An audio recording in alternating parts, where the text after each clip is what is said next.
ಜ್ಞಾನಭಾರತಿ ಕ್ಯಾಂಪಸ್ನಲ್ಲಿ ರಸ್ತೆ ಅಪಘಾತ ಪ್ರಕರಣದಲ್ಲಿ ಮಾನಸ ಅನ್ನುವರು ಮೃತಪಟ್ಟಿದ್ರು. ಈಗ ಅವರ ಕುಟುಂಬಕ್ಕೆ ಮಾನಸ ಅವರ ಕುಟುಂಬಕ್ಕೆ 10 ಲಕ್ಷ ರೂಪಾಯಿ ಪರಿಹಾರವನ್ನು ಘೋಷಣೆ ಮಾಡಲಾಗಿದೆ.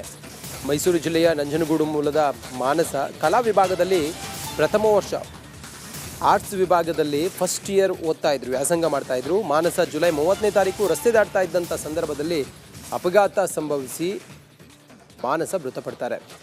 ಜ್ಞಾನಭಾರತಿ ಕ್ಯಾಂಪಸ್ನಲ್ಲಿ ರಸ್ತೆ ಅಪಘಾತ ಪ್ರಕರಣದಲ್ಲಿ ಮೃತ ವಿದ್ಯಾರ್ಥಿನಿ ಮಾನಸ ಅವರ ಕುಟುಂಬಕ್ಕೆ ಈಗ 10 ಲಕ್ಷ ರೂಪಾಯಿ ಪರಿಹಾರವನ್ನು ಸರ್ಕಾರದಿಂದ ಘೋಷಣೆ ಮಾಡಲಾಗಿದೆ.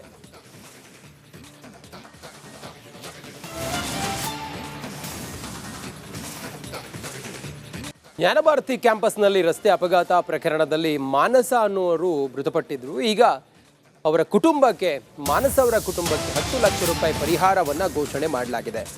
ಮೈಸೂರು ಜಿಲ್ಲೆಯ ನಂಜನಗೂಡು ಮೂಲದ ಮಾನಸ ಕಲಾ ವಿಭಾಗದಲ್ಲಿ ಪ್ರಥಮ ವರ್ಷ ಆರ್ಟ್ಸ್ ವಿಭಾಗದಲ್ಲಿ ಫಸ್ಟ್ ಇಯರ್ ಓದ್ತಾ ಇದ್ರು, ವ್ಯಾಸಂಗ ಮಾಡ್ತಾ ಇದ್ರು. ಮಾನಸ ಜುಲೈ 30ನೇ ತಾರೀಕು ರಸ್ತೆ ದಾಟ್ತಾ ಇದ್ದಂಥ ಸಂದರ್ಭದಲ್ಲಿ ಅಪಘಾತ ಸಂಭವಿಸಿ ಮಾನಸ ಮೃತಪಡ್ತಾರೆ.